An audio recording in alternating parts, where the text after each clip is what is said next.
Cold weather wasn't just a season for Native Americans, it was a test of survival, resilience, and wisdom. Across generations, they developed intricate methods to endure extreme cold, blizzards, and scarcity of food. Each strategy combined careful observation of nature with practical solutions honed over centuries. Choosing a campsite was more than a practical decision, it was life or death. Native Americans preferred areas that were sheltered from the wind, bathed in sunlight during the short winter days, and where snow melted quickly. They also looked for proximity to fresh water and hunting paths, so they could easily access food and resources. Observing the land, they noted which areas predators frequented and where snow piled up dangerously. Trees served as natural windbreaks, slopes helped divert snow and water, and the terrain was carefully analyzed for safety. Even the tiniest detail, like the direction of prevailing winds or the angle of the sun, could make a difference between freezing nights and a safe, warm teepee. Families would scout multiple locations over several days, marking natural shelters and planning escape routes. Seasonal animal patterns were also crucial. By observing where deer, elk, or buffalo traveled, the tribe could predict the safest and most resource-rich camping spots. The wisdom in selecting a site shows their intimate knowledge of the land. One poor choice could mean starvation, hypothermia, or exposure to predators. Choosing a site was a combination of science, experience, and deep respect for nature. Water is life, and access to clean water was critical. Streams, ponds, and natural springs provided drinking water and were essential for preparing meals. While melted snow could be used, it was often contaminated or insufficient. Flowing water was always preferred for health and safety. Camps were strategically located near water sources, which also allowed them to observe wildlife and track animals for hunting. Water wasn't just a survival need, it was integrated into daily life. Children learned early to recognize safe water sources, how to purify water by boiling or filtering with sand, and even how to store it safely in containers made from wood or animal skins. During winter, ice and snow often blocked water sources. Native Americans used natural methods to break through ice, such as heated stones or carefully placed fire pits nearby. This required careful planning to avoid contaminating the drinking water with ash or debris from cooking fires. Long-term survival depended on water management. A tribe that failed to secure clean water could quickly face illness or dehydration. Water, food, shelter, and fire were all interconnected, forming a survival ecosystem that required constant attention and coordination. Inside a teepee, fire was the heart of survival.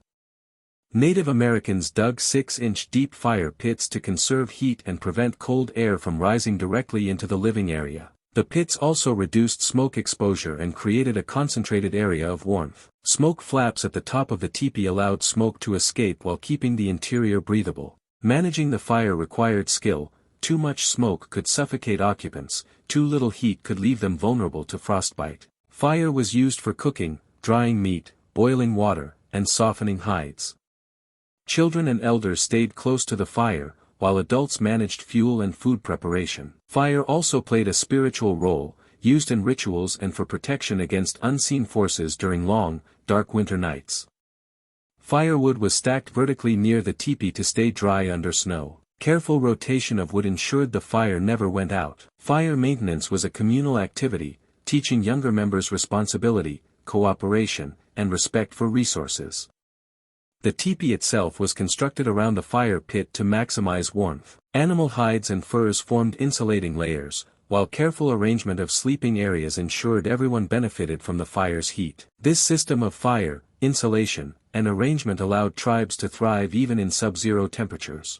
Dry wood was one of the most precious resources during winter. Native Americans didn't just collect wood, they carefully prepared and stored it to last through the harsh months. Vertical stacks of wood were created to keep it dry even under heavy snow. Leaves, furs, and other natural materials covered the stacks to prevent moisture and decay. Each family member had a role in checking supplies, estimating how much wood would be needed, and ensuring there was always enough to maintain the fire. Wood management went beyond warmth. A well-stocked fire ensured food could be cooked, hides could be dried, and the teepee remained a safe and comfortable refuge. Knowledge of which types of wood burned longest, which ignited quickly, and which produced the least smoke was passed down through generations. They also gathered kindling, small twigs, bark, and dried grass, so even damp conditions wouldn't prevent the fire from starting. This preparation reflected their foresight and understanding of nature's cycles. The cold often came from beneath. Native Americans knew the importance of insulating the ground in their teepees. Layers of grass, dried leaves, and thick hides were placed on the floor. On top of this, buffalo hides and furs were added to minimize heat loss. Every layer had a purpose. Grass trapped air and moisture, dried leaves added softness and insulation, and animal hides provided a thick, warm barrier. Sleeping arrangements and fire placement worked together as a system to maximize warmth. This careful layering didn't just prevent heat loss, it also protected the tribe from dampness, frost, and cold winds seeping through the teepee. Children learned early how to maintain these layers, repair worn sections, and arrange bedding to share heat efficiently. In essence, ground insulation was a science, blending observation, experience, and natural materials to create a warm, secure environment even during the harshest winters. Inside the teepee, family members slept close together to conserve warmth. Children were placed in the center, adults on the edges. This arrangement ensured that everyone shared body heat efficiently. Even while sleeping, the tribe remained alert. Adults could detect the approach of predators by listening to subtle sounds outside, while children stayed protected in the warmest part of the teepee. This closeness wasn't just about warmth, it reinforced social bonds and mutual care. Surviving winter required trust, cooperation, and shared responsibility. Sleeping arrangements reflected these values, showing how the tribe's social structure was intertwined with survival strategies.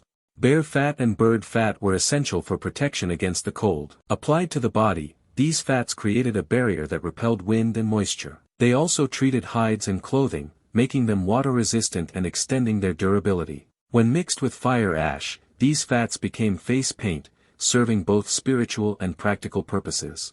The paint offered protection against harsh weather and symbolized connection to nature and tribal traditions. The application of fat was a daily ritual. Children learned how to coat themselves effectively, and adults used it to prepare clothing and gear for extended exposure to winter conditions. This method demonstrates the Native Americans' deep understanding of natural resources and their multipurpose applications. Native Americans observed buffalo behavior closely.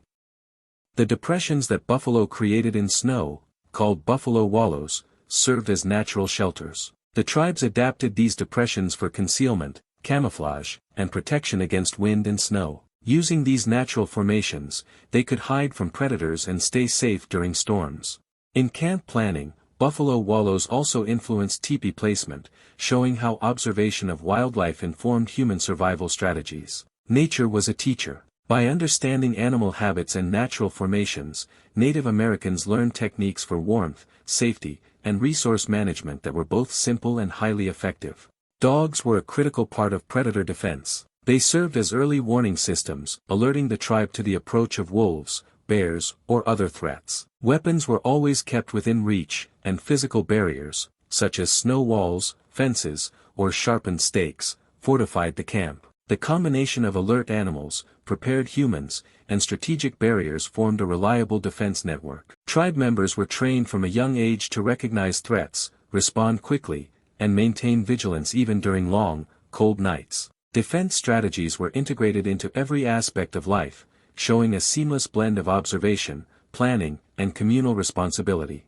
Spears, bows, and axes were always positioned at the teepee entrance, ready for immediate use. Snow walls provided not only protection but also camouflage, hiding the camp from predators and rival tribes. This strategic setup made the camp both secure and difficult to detect. Every element, from weapon placement to structural defenses, reflected deep understanding of the environment and human psychology. Native Americans relied on natural resources, careful planning, and disciplined routines to maintain safety. Survival was a combination of knowledge, skill, and the ability to adapt to an unpredictable world.